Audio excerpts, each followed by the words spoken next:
제가 몇 달 전에 책 하나를 읽었습니다. 제목은 변하는 것과 변하지 않는 것이라는 책입니다. 딱 들어도 신앙서적처럼 들리시나요? 네, 신앙서적은 아니고요. 마케팅 서적입니다. 목사가 왜 마케팅 책을 읽었는지 잘 모르겠지만 저도 제목을 처음 보고 이거 신앙서적 같은데 하고 이렇게 관심을 갖다가 하나 구입했는데요. 읽어보니까 마케팅 관련된 여러 얘기들 가운데 우리의 신앙과 이렇게 접목해서 생각해 볼 것들이 유익된 것들이 조금 몇 가지 있더라고요. 거기 보니까 이런 게 나옵니다. 기업 존재의 목적은 무엇인가? 기업은 왜 존재하는가? 기업이 왜 존재하죠? 이윤 창출, 이윤을 얻기 위해서, 그렇게 생각하실 줄 알았는데 그 책에는 그렇게 안 되어 있습니다. 기업의 존재 목적은 가치 창출이다. 소비자가 원하는 가치 있어하는 것들을 창출해내는 거. 거기 보면 또 이런 게 있습니다. 기업의 지속 가능성, 그러면서 이 기업이 계속 지속할 수 있는 동기가 되는 게 뭐냐? 뭘 것 같습니까? 이것도 이윤입니까? 돈이 있어야지 이 기업이 안 망하고 계속 돌아가니까. 그렇게 생각할 수 있는데 이건 역시 가치를 창출하는 거다. 이 기업에서 만든 그 무엇인가가 사람들에게 계속 가치가 있게 느껴지는지, 이 기업이 실제 가치 있는 기업인지, 그게 이 기업을 계속 운영할 수 있는, 지속할 수 있는 그런 여부가 된다라고 되어 있었습니다. 제가 그걸 읽으면서 그래도 경양교회 선교국장인데 선교에 접목해서 한번 생각해 봐야 되겠다 하고 생각을 해봤습니다. 그러면 선교의 존재의 목적은 뭘까? 선교가 계속 지속 가능하기 위해서는 어떠한 것이 필요할까? 이것을 한번 생각해 봤습니다. 여러분도 한번 생각해 보시고 오늘 말씀이 다 끝나갈 쯤에 여러분도 한번 그 답이 과연 뭘지를 오늘 말씀 가운데 한번 찾아보시면 좋을 것 같습니다. 자, 오늘 본문은 복음서 가운데서 예수님의 비유 중 가장 유명한 비유 가운데 하나인 씨 뿌리는 자의 비유가 나옵니다. 마태, 마가, 누가복음, 공관복음 모두에 동일하게 나오는 비유입니다. 아마 여러분 신앙생활 좀 했다 하시는 분들은 이러한 비유의 말씀을 이미 다 알고 있을 겁니다. 저 목사님 오늘 저 비유 가지고 나한테 이런 얘기 하시겠네, 이런 요구하시겠네 라고 아마 생각하실 겁니다. 그 여러분 예상대로 제가 질문을 하면 여러분 아마 답이 다 똑같겠죠. 저는 돌밭도 아니고 길가도 아니고 가시떨기밭도 아니고 저는 좋은 밭이 되어서 하나님의 말씀을 잘 받아서 열매 맺는 그런 삶을 살기 원합니다 라고 아마 대답할 것이고, 저도 그렇게 되길 바랍니다, 축원합니다 라고 이렇게 얘기하면서 이 설교를 끝낼 수도 있습니다. 그러면 참 좋겠지만 제게는 아직 한 20여 분의 시간이 아직 남아 있습니다. 사실 이 씨 뿌리는 자의 비유 그 자체만의 그 영적인 교훈과 또 결단을 요구하는 것도 우리에게 많은 은혜가 되는 것이 사실입니다. 그러나 이 씨 뿌리는 자의 비유는 1절과 2절에서 알 수 있듯이 예수님께서 모인 무리들에게 다시 가르치실 때에 여러 가지 비유들을 말씀하셨고 그 중에서 가장 먼저 나온 폭문을 여는 그런 비유입니다. 또한 예수님께서 제자들을 비롯한 몇 명에게만 비유를 설명해 주시면서 13절에 말씀하시기를 너희가 이 비유를 알지 못할진데 어떻게 모든 비유를 알겠느냐라고 말씀하고 있습니다. 즉 이것은 이 씨 뿌리는 자의 비유가 나머지 비유와 가르침에 대해서 기본적인 역할을 하는, 마치 큰 그림과 같은 역할을 하는 그런 비유이다라고 얘기하는 겁니다. 자, 그렇다면 큰 그림에서 이 씨 뿌리는 자의 비유는 무엇을 우리에게 알려주고 있습니까? 일반적으로 복음서에 나오는 예수님의 비유들의 목적 자체가 거의 동일한 하나의 포커스로 맞춰져 있습니다. 그것은 바로 천국을 계시하는 것입니다. 하나님의 나라를 알려주는 것입니다. 11절에 이르시되 하나님의 나라의 비밀을 너희에게 주었으나 라고 했고, 14절에서도 뿌리는 자는 말씀을 뿌리는 것이다, 하나님의 말씀, 즉 천국 복음을 선포하는 것이다 라고 이렇게 말씀하고 있습니다. 자, 그렇다면 계시된 천국 복음은 구체적으로 어떠한 특징을 가지고 있으며 또 그러한 천국 복음의 특징이 과연 선교에 있어서 어떠한 영향을 미치는지 우리 오늘 말씀을 통해서 함께 은혜를 나누기를 원합니다. 자, 첫째로 선교는 영생 구원과 영벌 심판이 함께 선포되는 천국 복음을 전하는 것이므로 지체치 말고 지금 바로 해야 할 일인 것입니다. 우리 본문 3절의 말씀을 다 같이 합독하겠습니다. 시작. 들으라, 씨를 뿌리는 자가 뿌리러 나가서. 아멘. 일반적으로 씨 뿌리는 자의 비유는 앞에서 말씀드렸듯이 복음, 말씀에 대한 우리의 마음 자세가 어떠해야 한지를 보여주고 있습니다. 즉 포커스가 4가지 종류의 밥, 즉 우리의 마음의 반응에 포커스를 두고 있는 것입니다. 자, 그러나 이 예수님의 비유에서 그 씨가 떨어진 토양, 밥보다도 더 간과해서는 안 되는 것이 있습니다. 그것은 바로 그 씨를 누가 뿌렸느냐 하는 것입니다. 왜냐하면 씨를 뿌리는 사람이 없었다면 씨가 다양한 밭에 떨어지지도 않았을 것이고 각 밭에 대한 반응 또한 나타나지 않았을 것이기 때문입니다. 그렇다면 씨를 뿌리는 자는 누구입니까? 이 비유를 동일하게 기록한 마태, 마가 복음에 보면 바로 이 비유 본문 앞에 예수님께서 가르치셨다, 예수님께서 말씀하여 이르시되 라고 말한 다음 바로 이어서 씨를 뿌리는 자가 뿌리러 나가서 라고 말하면서 예수님과 씨 뿌리는 자를 서로 병행시켜 예수님이 곧 씨 뿌리는 자임을 강하게 시사하고 있습니다. 또한 본문에 보면 씨 뿌리는 자가 뿌리러 나가서 라고 말할 때 이 나가서라는 헬라어 엑셀데인이라는 단어 자체가 예수님의 사역과 관련된 의미로 여러 곳에서 쓰인 것에서 더욱 분명해집니다. 씨를 뿌리는 자가 예수님이라면 그 뿌린 씨는 무엇이겠습니까? 앞에서 설명했듯이 11절과 14절에서 그것은 천국 말씀을 나타냄이 분명합니다. 즉 예수님이 천국에 대한 비밀을 알려주고 있다는 것입니다. 여기서 우리는 씨 뿌리는 자 예수님이 나가서 이미 씨를 뿌렸다는 것, 그리고 그가 뿌린 씨가 여러 종류의 토양에 이미 떨어졌다는 것이 바로 예수님의 사역은 이미 시작되었으며 그의 인격과 사역을 통하여서 하나님의 나라 천국은 이미 이 땅 가운데 임했다는 것을 내포하고 있음을 기억해야 합니다. 즉 예수님은 지금 씨 뿌리는 자 비유를 통해서 하나님의 나라 천국이 먼 미래의 사건이 아니라 바로 지금 이 땅 가운데 시작되었음을 알려주고 있는 것입니다. 즉 예수님의 메시아적 사역은 여러 계층의 사람들을 대상으로 행하신 사역, 그의 가르치심, 그의 설교하심, 그의 병 고치는 사역, 그의 귀신을 쫓아내는 사역들을 통해서 하나님의 나라는 이미 이 현 세계에 임하였다는 것을 말씀하고 있는 것입니다. 그러나 제자들을 포함한 당시 유대인들은 이것을 도저히 이해할 수도 상상할 수도 없었습니다.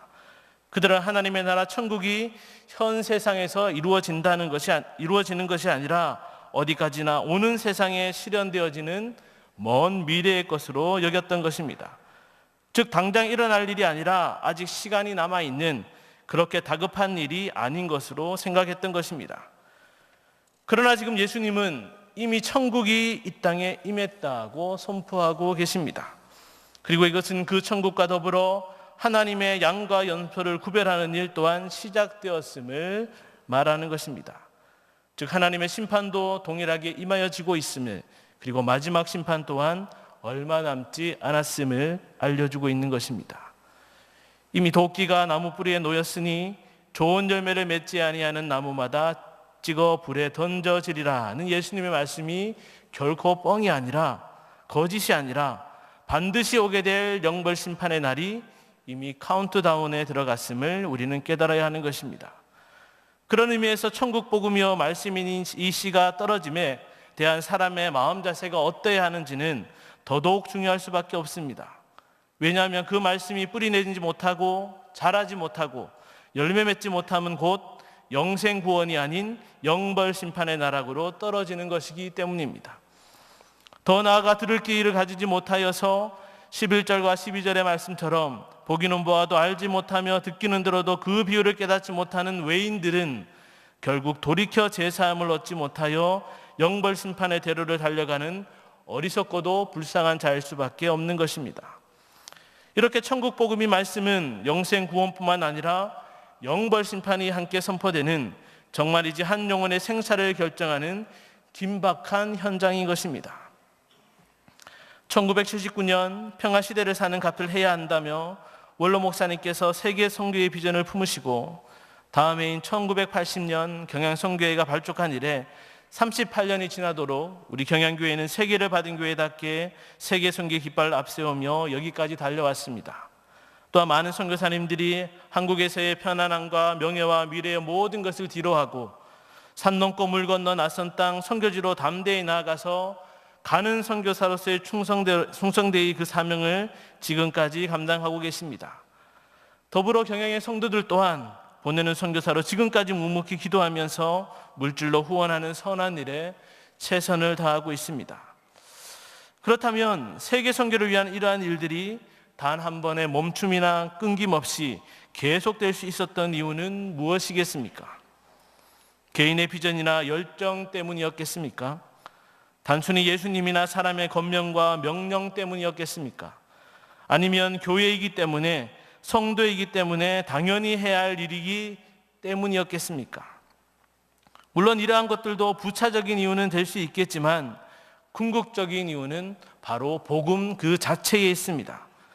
즉 예수님을 믿으면 구원을 얻고 천국에 들어간다는 기쁜 소식과 함께 예수님을 믿지 않으면 그 어떤 누구라도 영벌 심판과 지옥행을 면할 수 없다는 절망의 소식으로 선포되어진 이 천국 복음은 좋은 땅과 같이 말씀을 잘 듣고 받은 성도로 하여금 죄의 바다에 빠져 지쳐덕이는 형제에게 지금 당장이라도 생명줄을 던져 건져내야 한다는 구령의 열정을 샘솟게 하기에 충분한 것입니다.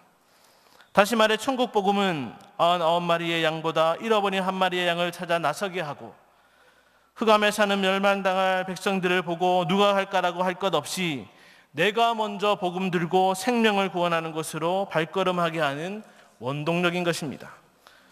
이러한 천국 복음의 원리와 특징과 능력이 바로 저와 여러분이 선교를 하는 이유와 목적이며 시작과 마침임을 결코 잊어서는 안 됩니다. 더불어 선교의 핵심인 영생구원과 영벌심판이 함께 선포되는 예수님이 뿌리신 복음 그 자체인 것을 저와 여러분이 듣고 깨닫고 있다면 지금의 상황이 어떠하든지 간에 가든지 보내든지 하는 선한 일을 조금 더 쉬거나 늦추거나 뜸을 들이거나 1순위가 아닌 2순위로 미루어서는 결코 안 되는 것입니다. 사랑하는 성도 여러분, 잃어버린 영혼을 찾는 것을 그 무엇보다 기뻐하시는 하나님이시지만 죄인들을 향한 무서운 진노가 이미 그 하나님의 손안에 가득함을 우리는 잊지 말아야 합니다. 하나님이 마음먹고 손을 펼치시기만 하면 그 진노로 이 피조 세계와 경건치 않은 자들은 바로 끝장이 날 것입니다. 그렇기 때문에 영생구원과 함께 영벌심판을 선포하는 복음을 전하는 바로 이 선교는 내일이 있을 수 없고 내년이 있을 수 없는 지금 당장 해야 하는 일인 것입니다. 이 사실을 다시 한번 마음에 새겨서 선교하는 선한 일을 최우선으로 감당하는 경영의 모든 성도님들 되시기를 간절히 바랍니다. 둘째로 선교는 어떠한 방해와 유혹 가운데도 반드시 열매 맺는 천국 복음을 전하는 것이므로 포기하지 말고 끝까지 해야 하는 일입니다.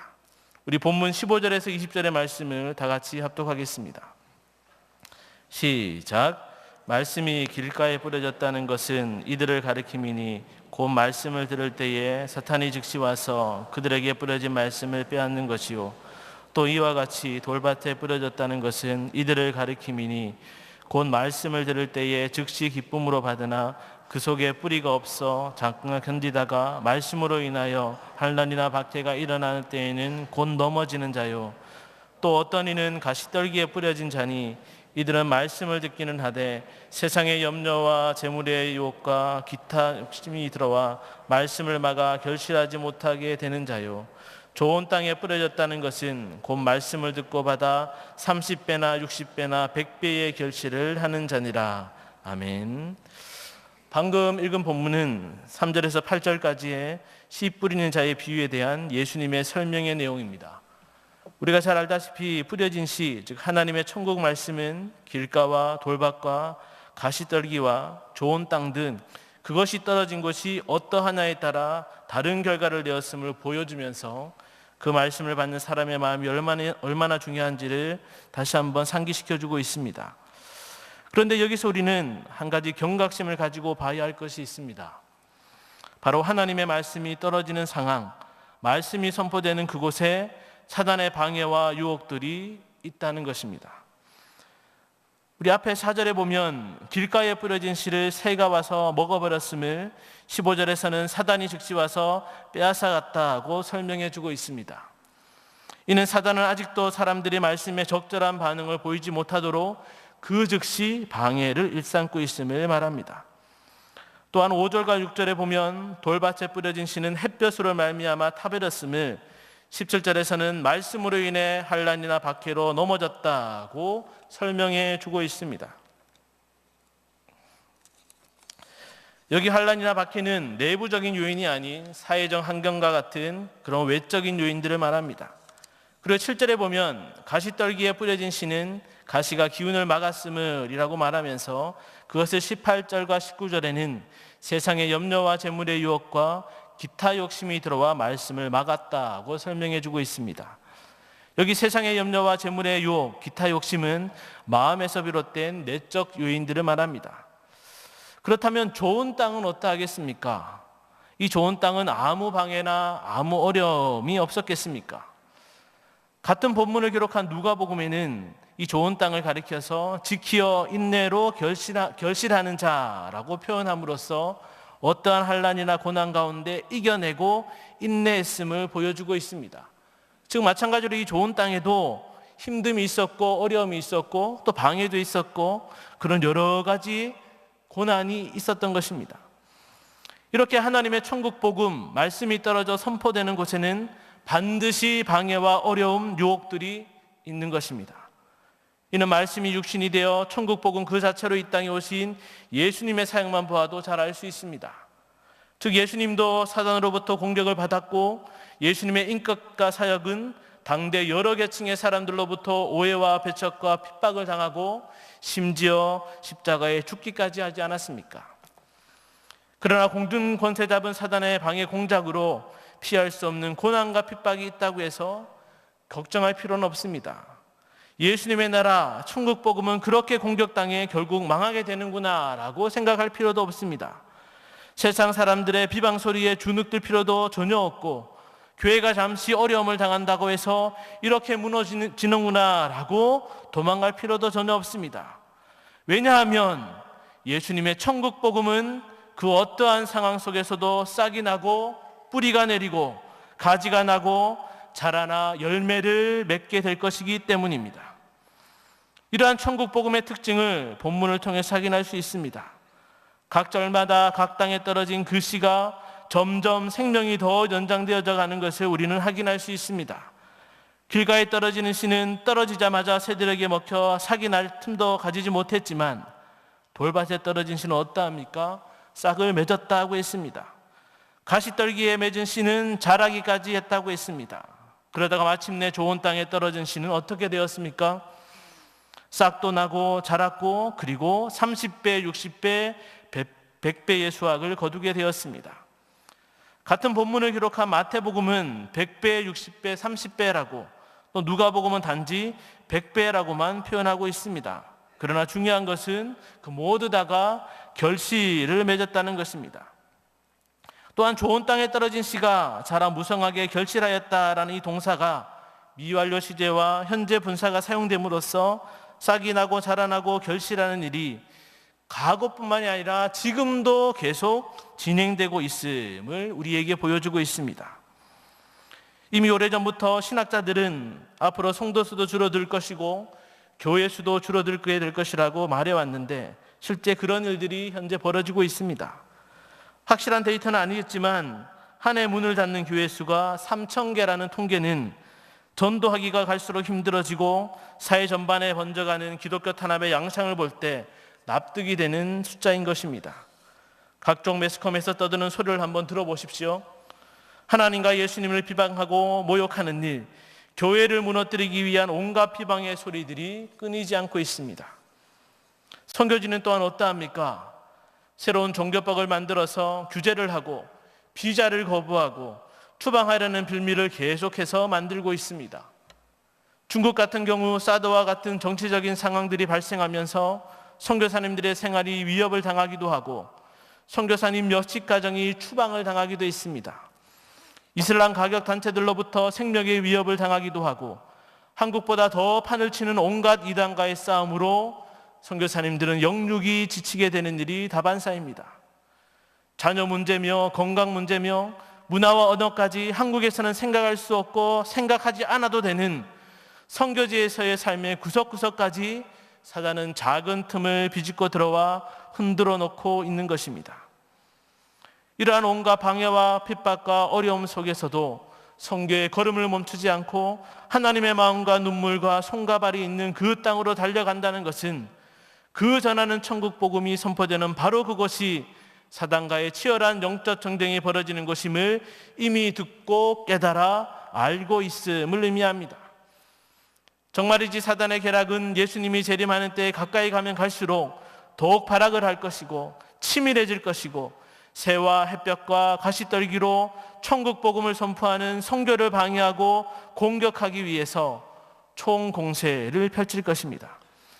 그럼에도 저와 여러분은 두려워하거나 포기하거나 낙심하지 않고 끝까지 이 선교하는 일에 수고하는 농부와 같은 일꾼으로 천국 복음에 씨를 뿌려야 합니다. 왜냐하면 예수님이 친히 증거해 주신 대로 그 천국 복음의 씨앗은 반드시 자라 무성하여 결실함으로 30배, 60배, 100배의 열매를 맺을 것이기 때문입니다. 바로 그러한 천국 복음을 전함으로 말미암는 선교의 열매들은 190여 명의 파송 및 협력 선교사들을 통해 230여 개의 교회에 16,000여 명의 성도들이 선교지에서 예수 안에서 함께 지어져 기쁨을 함께 누리는 결과를 보여주고 있습니다. 특별히 오늘 유난히 힘들고 가장 어려웠던 동아시아 지역에서조차도 6명의 목사님이 세워지고 세 곳에서 신학교를 통한 제자 운동이 왕성하게 진행되는 듯 사단의 방해로 말미암는 여러 공세 속에서도 반드시 열매 맺는 천국 복음의 능력은 유감없이 드러났습니다. 사랑하는 성도 여러분, 원시복음 때부터 여자의 후손과 원수가 되고 그의 발꿈치를 상하게 하는 사단은 말씀이요 복음 자체이신 예수 그리스도의 사역을 방해하지 않은 때가 없었고 그 사악한 일은 주님이 다시 오실 때까지 계속될 것입니다. 더불어 하나님이 가장 기뻐하시는 천국 복음이 선포되는 선교로 말미암아 구령의 역사가 일어나는 일에 사단은 정말이지 눈을 시퍼렇게 뜨고 우는 사자처럼 상치려 들 것입니다. 그럼에도 생명 되신 예수 그리스도 자체인 천국 복음은 그리고 그 복음을 전하는 선교는 반드시 꽃이 피고 열매를 맺을 것입니다. 이러한 진리를 다시 한번 마음에 새기면서 선교의 선한 일을 포기하지 말고 끝까지 감당하는 경영의 모든 성도님들 되시기를 간절히 바랍니다. 사랑하는 성도 여러분, 그리고 사랑하는 경양선교회 회원 여러분, 연말이 되면 어제 있었던 송년음악회와 같은 연주회들이 많이 열립니다. 그런데 요즘 연주회 가면 민폐를 끼치는 사람들이 좀 있다고 합니다. 우리가 보통 아는 휴대폰 소리를 내는 사람들, 연주 중에 카메라로 핸드폰으로 사진을 찍는 사람들, 너무 어린아이가 들어와서 우는데도 내버려두는 사람들, 그런 여러 사람들이 있는데요. 그 중에 또 한 부류가 있습니다. 일명 안다박수를 치는 사람들입니다. 안다박수가 뭐겠습니까? 안다박수는 본인이 음악에 대해서 내가 좀 잘 알고 있기 때문에 그 사실을 가시하기 위해서 연주곡이 채 끝나기 전에 아니면 바로 끝나자마자 연주자가 숨 돌릴 새도 없이 일어나지도 않았는데 자기가 알아서 크게 박수를 치는 것을 말합니다. 또 어떤 사람들은 연주 박수가 아니고 연주 기침을 하는 사람도 있습니다. 연주곡이 끝날 때 그때까지 딱 기다렸다가 바로 참았던 기침을 하는 것입니다. 또 어떤 사람은 연주 브라보를 하는 사람도 있습니다. 곡이 끝나는 시점을 알고 재빠르게 브라보를 외치는 사람들입니다. 자, 그러한 것들이 연주자는 물론 함께하는 청중들에게도 많은 방해가 되고 있다고 합니다. 자, 그런데 이런 사람들의 치명적인 실수는 정작 그들이 그 연주곡을 잘 안다고는 하지만 현재 연주자가 들려주고자 하는 음악은 제대로 들을 수가 없다는 것입니다. 왜냐하면 같은 악보라고 해도 연주자에 따라 표현하는 방식이나 끄듬을 길게 짧게 끄는 시간 등이 모두가 틀리고, 비록 음정은 모두 끝이 났다고 해도 얼굴 표정과 손끝과 움직임 등에도 그 곡에 대한 표현이 모두 들어가 있기 때문입니다. 그런데 연주자가 아직 자신이 표현할 음악이 남았는데 누군가가 그 곡을 안다는 것으로 안다 박수를 치게 된다면 연주자는 참으로 불쾌하면서도 끝까지 내 음악을 들으라고 소리치고 싶지 않겠습니까? 어쩌면 오늘 비유의 말씀을 하고 계신 예수님이 이런 연주자의 심정이 아닐지 모르겠습니다. 3절에 보면 들으라 하고 말씀하신 예수님께서는 다시 9절에서 또 이르시되 들을 귀 있는 자는 들으라 하시니라고 거듭 강조해서 말씀하고 있습니다. 특히 9절에 이 들을 귀 있는 자란 마땅히 예수님의 이 비유, 이 말씀, 천국 복음을 제대로 듣고 알고 깨달아 삶에서 고스란히 나타내고 증거해야 할 사람을 말합니다. 그런데 마땅히 듣고 깨달아야 할 사람이 듣지 못한다면, 알지 못한다면, 깨닫지 못한다면 예수님은 얼마나 답답하시겠습니까?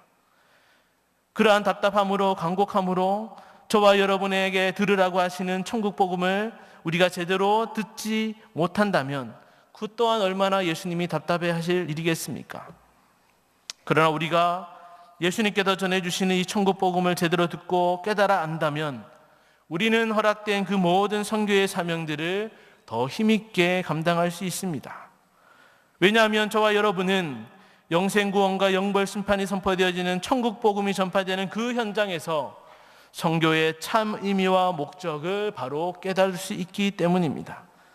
왜냐하면 저와 여러분이 천국 복음을 온전히 전하게 될 때에 마땅히 시련과 방해와 어려움이 있을지라도 반드시 선교의 열매를 맺어 맛보게 될 것이기 때문입니다. 처음에 제가 질문을 했었죠. 선교의 존재 목적은 무엇일까요? 무엇이겠습니까? 선교의 존재 목적은 복음 그 자체에 있습니다. 영벌 심판을 받을 그 죽어가는 자가 예수 그리스도를 믿음으로 그 복음이 전해짐으로 영생 구원에 이르는 그것이 선교 존재의 목적입니다.